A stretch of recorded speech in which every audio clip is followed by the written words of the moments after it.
welcome to another episode of the Daily Telegraph NRL podcast. Adam Mobbs here, and didn't realise I'd be walking into a Fashions on the Field. Dave Riccio, there you go. Very nice. Well, learned from last week, Mobbsy. Last week was a fashion car crash, is what you would call it. Speak for yourself, Dave. Unfortunately, Readie didn't get the memo. Brett Reid, how's that? Was a bit of a rush. Just picked this one up off the floor. You claimed that this was ironed this morning. No, I'll have to talk to my wife, won't I? Oh. Yeah, it looks like your dog's dragged it round the bedroom and then... Yeah, anyway, sorry viewers. Great to be here, though, as always. What about no Mickey Carianis? He's got the, What's happened there? You know what we always say? He's got the black lung. How many times do you watch that movie? All the time. Zoolander, one of the great movies. I love rolling that along. Whenever anyone's sick, just roll it out. They've got the black lung. Anyway, good stuff. Mickey C not well this week, He's so battling. Yeah, more than he does He's usually. still filing though, Mobbsy. Yeah. Which is very impressive, isn't it? So is Pete Bedell. Hey guys, I'm catching up a couple of days off and has not stopped filing. Yeah. And Pete gets the old sob story. Oh, mate, I had to file. Please, Pete loves it more than any human on earth. Nah, he doesn't like to see his C-score drop at all. The minute it starts dropping, Pete goes into panic mode. Anyway. Oh dear. Big news this week with the Dragons. So Talatau Amone found guilty on Wednesday of assault charges, leaving him facing jail time and an uncertain future in the NRL. What's even more uncertain is what the hell do the Dragons do from here? Well, I mean, Kyle Flanagan looks like a masterstroke now, doesn't he? Because they're desperately short in the halves. And the other masterstroke is the fact they held on to Ben Hunt. Imagine if Ben Hunt had gone, and then they'd lost Junior Amone, they would have been an absolute all sorts. But Kyle Flanagan gives them some hope. They've got some options there. Jack Bird as well. Obviously got to see how it plays out. I mean, he'll face some, if he's not in jail, he'll face, well, the club may sack him, mightn't they? So he's unlikely to be there next year, I'd imagine. And I think Flanagan's the obvious one. They're going to have to... No, they're going to have to... go to market? Yeah, I think they're going to have to buy someone. Who are you going to get now? Well, find a way. Why did they let Jaden Sullivan go to the West Tigers when they knew that this could be a very real possibility? Yeah, well, it's a fair question, no doubt. Whether there's the belief from Saints in Sullivan, maybe they didn't have any belief that he was part of their plans, or that he's got a bright future. And he was on significant money too. Yeah. He was chewing up a fair chunk of the salary cap and an opportunity to free up some cap space. And maybe were they certain that they were going to lose Amone? Was there no confidence or confidence that he would get through this? Well, they obviously thought he was going to get through. That's Otherwise, right. why would you let Sullivan go? Yeah. I mean, they obviously had a market, like Dave said, but there's no real good players off contract until 2025. So I guess you can go and sign someone and hope the club releases them. Okay, I'm spitballing a name here. Do it, Dave. Who Brandon Wakeham, for example. You know, like that's where they're going to have to fish. Yeah. But at that level. But is he better than what you've got? No, Kyle's a better player than him. And you've got Jack, as I said, Jack Bird's there as well. He can potentially play 6. Oh, yeah. Not happy with that? No, I don't like Birdie at 6. I don't think you want to go out and sign a guy. Maybe you sign Wakeham as a depth player. Yeah. Add him into your top 30. But I think, if they have to, they're going to have to get through next year with Flano or, as I said, Jack, and then go and sign one of the big names. And there's a few of them. So are they a realistic hope of luring a Jarome Luai, an Ezra Mam, a Tom Dearden, anyone like that, a Luke Keary, Joseph Manu?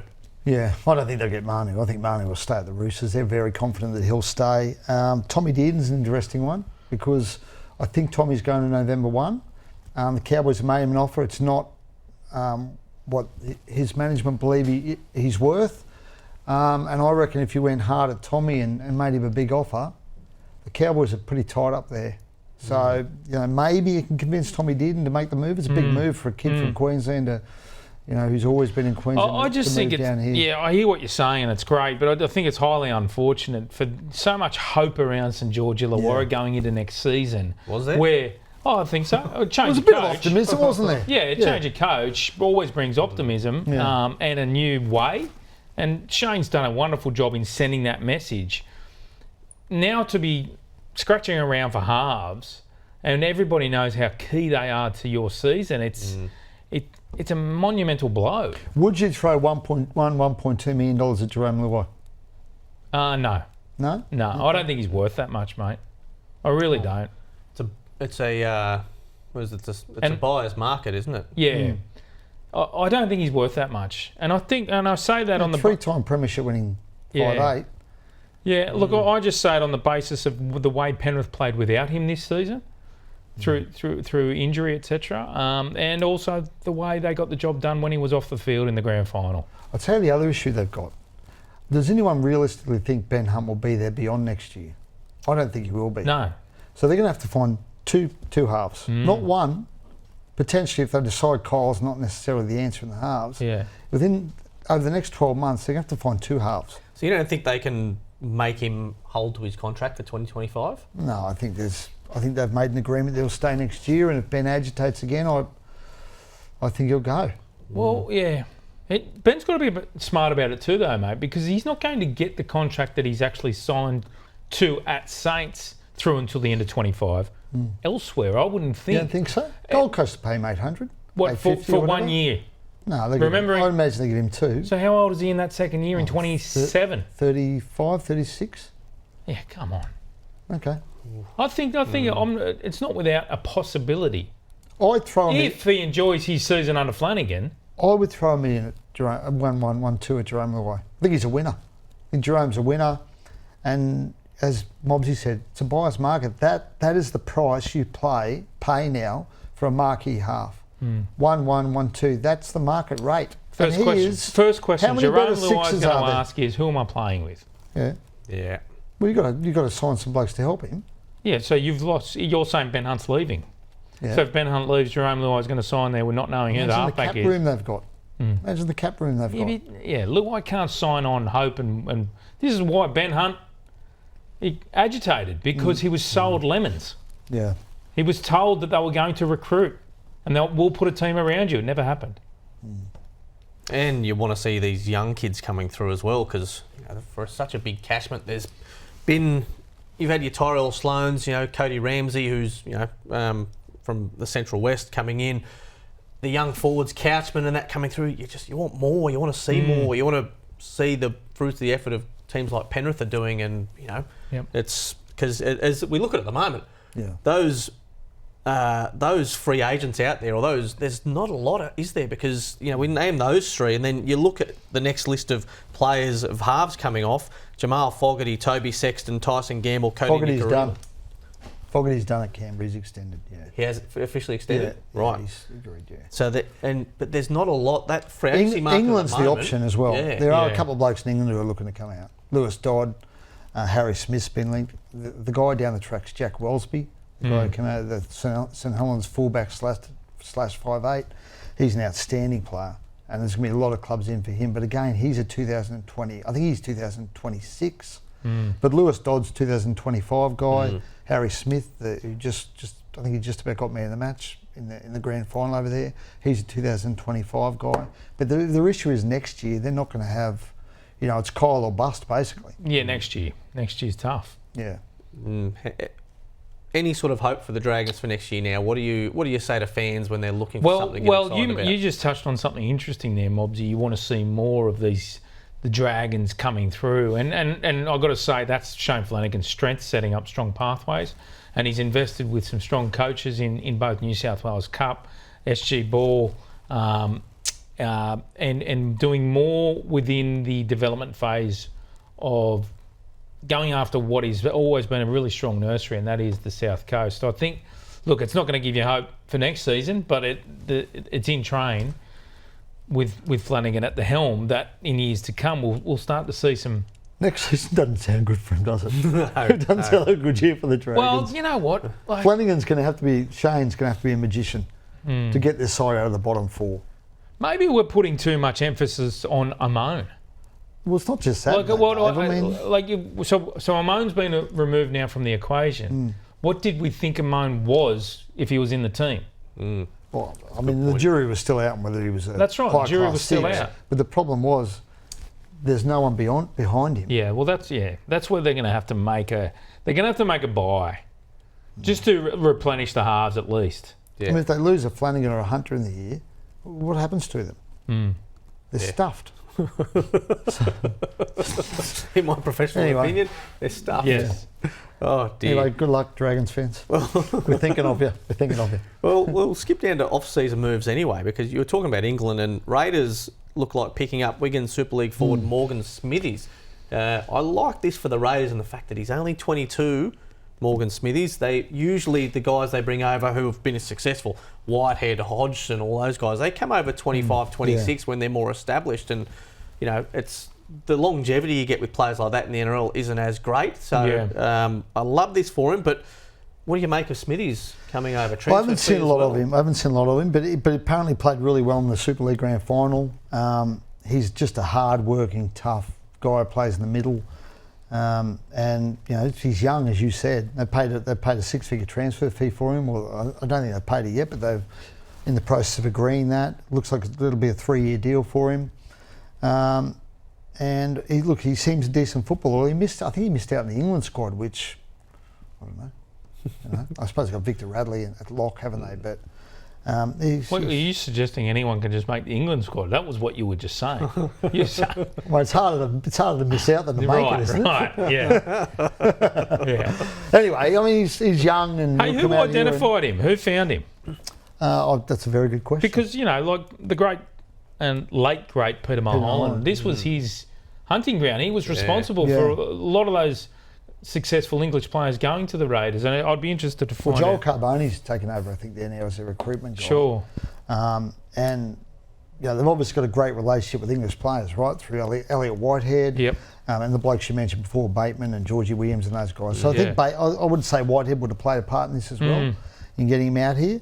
And you know, look, I mean, he's a hard-working middle. I don't know, do they need hard-working middles, Canberra? Yeah, I like the Raiders pack. Yeah. Well, but he's only 22, so and you know they will have some departures in the next 2 seasons in that pack. Yeah. That is the Whitehead, Papali'i. Yep. So you know, and you want to see guys like Gula continue to push on, which will help. Horsburgh, Tarpany, they've got a good pack. I'm just trying to think who was the front row, the middle. Played in the semi-finals for the Raiders. Adam Moriarty. I thought he was outstanding. Yeah, they've re-signed him too, haven't they? Yeah. So there's hope there. Not bad, actually. Good pack, the Raiders. They need a little help there. Who was the other one? Danny Levi didn't get a real good run at things last season. No. Injuries. It's KO Weeks. Done? Yep. Done, yep. So he'll be 6. You assume? Well, there's an option. Ethan Strange could play 6. Yeah, my mail is that Ethan Strange is going to move into the halves. Yeah. Next year will be very much, and this is a byproduct of Ricky Stewart knocking back interest in taking over New South Wales as the Origin coach. The Raiders are about to go through a significant rebuild by debuting a stack of their best young talent. They've done a remarkable job in signing a stack of New South Wales Origin under-18s players, but it's now at the point where they want to blood them. And next year's the year that they want to do that. And Ricky wants to be there for them and not be occupied by the Origin job. I think it'll be a tough season, but I think ultimately the fruits will be learnt in 2 seasons' time, where the Raiders are hoping that they're getting on the front foot now for success in as I said, they're future-proofing that team, aren't they? Yeah, that's right. You look last year when Xavier Savage fell off a cliff. I don't know what happened with his form, but he went back to reserve grade, went on the wing. Yeah, because Chevy Stewart was doing such a good job. Yeah, at he's one to watch out for, isn't he? Chevy Stewart will be he'll make his NRL debut. Yeah. Strange will make his he'll make his move into that halves, I think. And this is what we'll see from the Raiders. But the key is, as I said, it's a good pack. So these kids will get a good chance to play on the front foot. Well, the good thing about Smithies is, because they've got so much depth in the forward pack, he can take some time to acclimatise himself to playing in the NRL. Maybe take 12 months to get used to the game and the speed of the game, and then hopefully the second year he hits the ground running and really kicks on. Won't have much trouble getting used to the weather down there, so it'll be sweet. It's smart by Canberra. Canberra, we all know it's why they went over to England in the first place. They just struggle to attract players. Yeah. And if they can keep farming England, I mean, there's a lot of good players over there at the moment. I mentioned Jack Wellesby. He's an out-and-out superstar, and at some point he will be in the NRL. Lewis Dodd. There's clubs falling over themselves to sign Lewis Dodd. There's a kid named Harry Newman who wants to come out the centre, just got picked in the England team as well. So there's a handful of English players who want to come out here, and they're good enough. Well, anytime the Raiders have gone well, they've always boxed clever, haven't they? Yeah. In the 80s, 90s, it was Queenslanders and Kiwis, and then they've delved into this England market, and now they're going a little bit younger and getting guys over. So there's guys that make it, there's guys that acclimatise really well, there's guys that have issues and don't quite last the distance, but I think there's been success there, and I think what the grand final showed last weekend was there's plenty of talent there. Although what happened to Catalan's in that one too, that was disappointing. I didn't watch the game, but I heard it was a low bludger of a game. Was it? Yeah, nothing on. Apparently, Pearcey didn't have his best game, but he's been carrying an injury for weeks. I spoke to someone yesterday. Well, Pearce carried a hamstring injury. Was it you who told me that, Dave? Well, yeah. Someone told me that. Was it you? Yes. Stolen your mail. Not for the first time either. Don't tell me anything, mate. To be fair, Pearce shouldn't have played. Yeah. That's how bad the hammy was. Yeah. And he came off with 15 to play. What a career that bloke's had. Yeah. Mate, he's ridden the roller coaster like no one else. Good book. Oh, mate, great book. Piercy, I wrote a book. But he was a great footballer. Yeah. And just a great fella. Real knockabout. Yeah. Old school. Yeah, that's right. And for a bloke who got hit with a $125,000 fine for, Poodlegate. Some of the greatest stories in rugby league surrounded Mitch Pearce. Oh, I still remember when the Telegraph had the eyes blacked out on the dog. On the dog. To protect Bella's identity on the front page that time. Oh dear. I want to talk about something serious here, guys. Off-season issues. We've seen the beef on the reef, the battle on the reef, whatever the hell that was up there. They need some sort of name up there for that fight weekend. You've seen things like the Curry knockout happen. What is the future of these things, and how professional is it for guys to be going off in the off-season and doing... You don't see NBA players, NFL players, baseballers, EPL players. I mean, I know they earn a stack more money, but Jared Wallace had his clock cleaned by Junior Barlow. Josh Adokar revelation this week that he was KO'd before that Curry knockout fight. Tyrell Sloan's bad ankle injury, going to rule him out for 10 weeks, not back until into December, when the Dragons supposed to kickstart early November. Is it too harsh to say you're professional footballers, you can't be doing this stuff? Yeah, well, to be honest, the only way is that the NRL meters out the blanket rule, because if you put yourselves in the shoes of a footy club, if you say no to your player when over at Souths, those players are allowed to go and compete and play or box or whatever you want to do, then you've got a disgruntled player in your ranks. And you're seen as not being fair to why can't I do what he's doing? And that's why it has to come from above. The governing body needs to step in. If you don't agree that this should happen, personally, it doesn't sit well with me. I don't like it. In the fact that, we've already seen, Saints are a great example. Tyrell Sloan, syndesmosis injury. The issue with Josh Adokar and the drama that's been created there, getting into the scuffle, playing on with a head knock, we're an ACL away, a torn ACL away from it becoming a major issue. It's only the fact that these have been smaller injuries that we're not talking about as a major issue. It's easy to say you shouldn't allow them to play on it. But in that interview Josh Adokar did with Josh Mansour, I think, on the podcast, he spoke about what it meant to him and his family, and I can't imagine, I can't put myself in their shoes, but it clearly means a hell of a lot to those guys. And if you turn around to them and say you can't do it anymore, I think you do more damage than you do good. I think it would damage the game's relationship with players, club's relationship with players, NRL's relationship with the Indigenous players. And we've had a couple of injuries this year, but the guys how long have they been doing this for? Years. And it's just this year. That's fine, Readie, but it's getting more notoriety. In fact, we only had one incident. It was Tyrell Sloan. I mean, Josh Adokar got in a stink. He didn't get injured. Yeah, but there's been, this and is on the increase. And he said he got KO'd. I mean, please. The involvement levels of the biggest names is increasing year on year, and to the point where it's becoming bigger and bigger. Well, Trell barely played this year. Yeah. You know, I mean, he was there and he did play, but he barely played. He obviously had an injury. My Well, fear I'm glad he is these barely guys, played. Yeah, fair enough. My fear is these guys might get targeted in those comps as well. I want to go out and make a name for myself, put a big hit on an Addo-Carr or a Latrell or a Sloan. And, Yeah, but obviously that would have been going on for years, and these guys have been playing it for But mate, years. there's been, And we've we hardly haven't seen the any level injuries. of star power at this level Latrell's before. played in it before. Cody's played in it before. We're seeing more involvement. Yeah, I don't know. We I saw- don't have a big problem with it, actually. There was a player who Stop didn't. being a wowser. You're a wowser. Well, hey, I'm a realist, right? Well, you're a bloody okay, wowser. let me say this right now. Tell us, what do you got to say? Being a Broncos fan that you are, if Ezra Mam tore his ACL in the Koori knockout, or Pat Carrigan broke his jaw in a boxing bout, Yeah. you'd have no problem with it, Readie.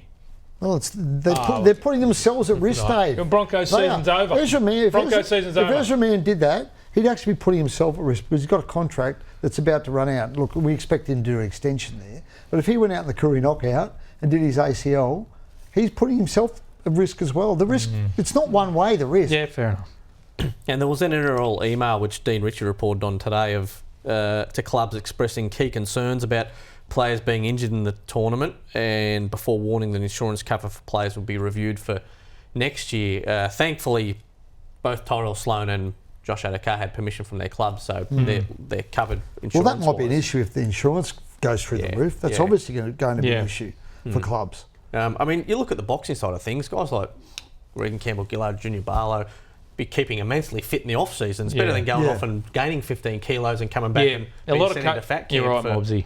running laps. That's more of a concern for me, Dave. Boxing. Blokes get punched in the head. When in the era of concussion, we were talking about footballers and concussion, we're allowing blokes to go off and belt each other in the melon. Like Jared Wallace. How many rounds are they fighting for, Readie? Well, not long because they all got knocked out. Jared Wallace got the trot knocked out of him. Yeah, but that's the point. Mate, what about Ben Hannon? He was Mate, they'd get hit harder in 25 rounds of footy. What's Ben Hannon doing? He was getting smashed. Look, he's got about 8 kids. someone That think of bloke. the Well, you just answered. You he's just, got a myriad of them. He's got Readie, so many you kids, just it's not answered funny. your own question. If you've got 8 kids, you're practically doing anything to feed those mouths. I don't know. I understand why blokes want to do it. Easy cash. A lot of them have got boxing aspirations. A lot of them think they can be great fighters. They've all seen what Paul Gallen did. Decent your man. money too. Yeah, they've all seen these guys like Gal go off and earn truckloads of cash doing boxing. So there's a temptation to do it. Some of them are pretty good. Junior Paulo's obviously a good fighter. And Nelson looks as though he throws them all right too. Maybe we should Better than that video from Bali a couple of years ago. We should get, maybe with the Nelson Bali. needs to fight Junior. Yeah. That might be a decent fight. Don't put Ben Hannon In Vegas? there. Oh, I like that. Well, maybe over there. Paris not there. And Melbourne's not there. Make it happen. 25. Hey, yes, 25. Yes. Para, Melbourne. To They Vegas. fight on the Friday, play on the Saturday. How good. Concussion But I mean, that was protocol. like I didn't like watching Ben Hannon. Like that fight should have been stopped. Yeah. That's more of an issue than whether these blokes are fighting at all. Like the If they're Nevada gonna- Boxing Federation. If they're going to fight it, stop it when a bloke's basically. I love how in you're danger of- watching the boxing, but you're not watching international. No, I watched the highlights. Oh. Yeah, I did watch the Test match. See, if, Oh, You didn't know it was bits on. of it. Bits of it. see, if they're going to do off-season stuff, they should do it in season. Bring back league's fastest man or Yes. things like that. Love that when I was growing up. worried about hamstring injuries. Yeah, that's true. Seriously. Good point. Yeah. You can't do anything these days. Stop being a wowser, Dave. Well, we've got to touch on International Weekend, Readie. Loved it. I know you don't. Loved it. Yeah, correspondent here. Let's go. it. What have we No, got? loved it. This bloke went to the World Cup last year. Loved it. I'll tell you what impressed me. The speed of Mate, the outside backs. Payne Haas, amazing football. I love Tino. I love Tino. I love the way he plays. And I reckon there was a struck match between those two blokes as the best front row running around. 23 years old. Mate, he is wow. such We're a getting good another player. decade out of these. So guys. good, those two blokes. And they just smashed Samoa, didn't they? Every other footy fan sit back and go, why can't we have a Tino or a Payne Haas? Because they're our rare specimen. That's the thing. Mate, What about- you Tino's forget- so athletic. Melbourne had him. Melbourne had Tino. Yeah. They tried to get him back this year. Mate, how much Had a would they red- love him now? They had a red hot go at him this year. Red hot go. It was all the talk about them chasing Payne Haas. Tino was the guy they wanted. And they had a real go at Tino. You picked up the phone of the Storm after they bombed out of the finals. Yeah. And the first thing they identified was their forward pack. Yeah. Like that is the area of massive concern for the Storm going forward. Yeah. And that must kill them to watch Tino just rampaging. Yeah. Falongo was great though, wasn't he had a good game. So, did you watch the game, Dave? Highlights. Did you watch highlights? Saw his chip kick. He looked really good. Apparently he played really well. No, he's a good player. Well, they come up against New Zealand this week. What about this Kiwi team? Oh, Charles for Clockstar, Mulatalo and Osako on the wings, Timoko and Joey Manu in the centres, Dylan Brown, Jerome Hughes, Fisher Harris and Leota at prop, New Brown at hooker, Isaiah Papali'i, Britton Nakora, Joey Tapane. What's doing with the New Zealand depth of hookers when New Brown's making? Yeah. A lot of respect to they got him. Well done for a great career. Where's he got a deal yet, New, for next year? He's done a remarkable job to get to. No Cody Nickaream and no Brendan Smith injured. Yeah. Oh, right. Yeah. Yep. So, but Kieran Foran, Big Nelson on the bench, Griffin Neem and Leo Thompson. So it's a good team. That's a good team. Good pack. Yeah. Good team. Very good team. They'll be up against it, the Samoans again, because, no Luai, you're missing a couple of guys there. What about the week after? It'll be Fisher Harris Leota v Haas Famasula Awi. And they might play each other too. Do I get that right? No. Famasula Awi. Did you just do a both? Did you? But I practice that so much, Tino. Fasur Malaawi. Well, there we go. Sorry, Tino. I love you, mate. So they could be up against each other 2 weeks in a row if they make the final. How good. Be epic. Oh, now he's into it. Yeah. We got him, baby. Did the NRL ring you and say, I watched that listen. Samoa New Zealand game. It'll be a blockbuster this weekend. This is going to come up like a hostage video. I am very impressed about this weekend's internationals. Mate, Dave, I'd been on a short break and I came back. I'd been on a short break, I came back and you hit me with it. Readie, you'd been at Magnetic Island, which is adjacent to where the test match was being held. And you had no idea it was on. I think we know why his shirt was all wrinkled now. Someone's grabbed him by the scruff of the neck. And anyway, I'm into it. I'm into it. Love it, Mel. And this is usually mixed section, but given that he's off, questions. Went out to listener questions and read man. So you want to go through them, or do you want me to park through them? You didn't do a lot of research. Well, we've done the first one, haven't we, already? Yes. We did the first one already. What about Dawsey, at Dawsey1? Where do you think Luai ends up? And that goes into the second one from Juice, who asked Luai to the Tigers in 25 as one of the highest earners in the game. What do you think, Dave? I reckon the Tigers will throw plenty at him. What do you think Benji can get in there? Well, no, probably not. Do you think Scotty Fulton can get in there? Well, will they both be there? That's another question. Wow. Oh, bombshell. I reckon they'll throw the world at him. The Tigers, I think. Well, they've signed a couple of halves, haven't they? Young halves, but... Or maybe not. Well, actually, I'll take that back. Maybe they won't because they've signed Fanu and they've signed... sorry, I'll take that back. It's a quicker They've signed Sullivan and Fanu, haven't they? So they're pretty well covered there. So maybe not. I highlighted this last week. No one argues better with himself than Brent Reed. Sorry, I'll take that back. He just starts arguing with himself. Tigers won't ever go. You don't have to step in, say anything. Dave, what about your man Sorrell, though? Surely he will have a lash. No, I don't think so. You don't think so? No. Really? No. Why? I just don't think... it's going to take in excess of $1 million to pull him out of Penrith. Yep. And I believe I think there's a belief within the game that he's not worth that much. Yeah? Okay. I think I wonder how settled, because they just bought a house in Penrith this year. They're settled there now. Will he want to leave? Mate, you can live at Penrith and drive to Canterbury, Belmore. It's not that far. Yeah, but then you look at Matt Burton as a cautionary tale. Do you really go for kick out the money? Is that what you do? Position. Yeah, but hold on. You think about next year. If they've got Salmon, kick out, Crichton. How many Penrith players are there now? Until they get some front rowers, don't talk to me. 100%. I know. But and all the other question for you: new management for Jarome Luai. Yeah, black money. Then does that now change things? So for the listeners and viewers, just explain black money and that agency. That stable. Yeah. I think Warwick Wright runs black money. Wok. Does he? Does he run it? Well, I think the Roses are involved. Matt and Georgie boy. So they've got a passing. Well, they've got no limit, but they work with black money because black money, they're not accredited agents, so black money does the negotiations for them. So we're talking there Latrell, Cody Walker, Jack White and Bradman Best. They've just picked up Bradman Best recently. Now you got Jerome Luai. Pretty good stable. There's a few others as well. So it looks like he's going to go to market. And Penrith have said we're tapped out at about 750, 800. Won't go above that because they've got some other guys who've got to re-sign. So, you imagine if someone throws 1-1 at him over a 4-year period, that's over $1 million you've got to leave on the table if you stay at Penrith. Are you better off going for someone who with great raps like a Jack Cole? Out of the, you start to eat away at Penrith's base. Isaiah Katoa last year, yeah. Mate, if you're telling me, if you're giving me Jack Cole or Jerome Luai... No, I understand what you're saying, but if I'm sorry, Jack. I'm chasing Jerome. So all I'm saying, if Luai stays at Penrith... Yes. Yeah, there's going to be some disgruntled juniors. Yep. Because Nathan's locked in. Yep. Jerome's locked in. Yep. So maybe that's where your Tigers, that will your happen. Dogs... I'd imagine that'll happen, don't you think? That they'll start... I mean, they're already, as you said, Katoa, blokes like that, they're already...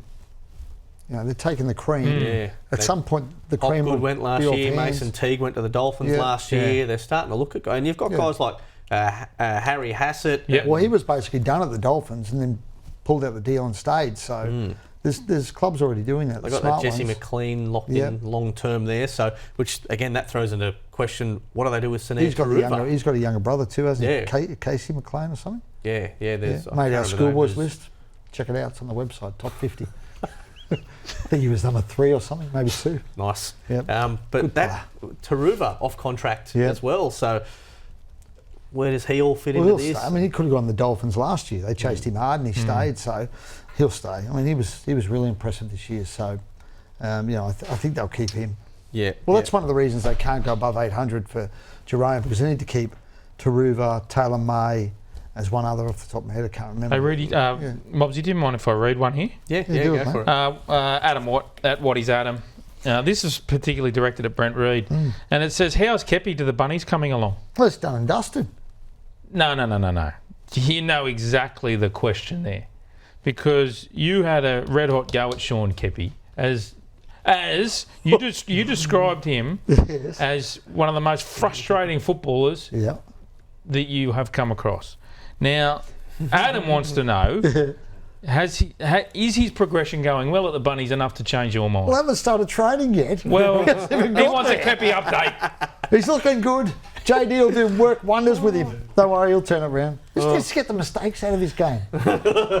Just the odd error every game. Did Sean reach out last week too? No. We're just for a one-on-one tutorial. Dave, we're just starting to wind down here, and you just went and did this. Mate, it's just every now and then, just a little blue in his game. It just frustrates me.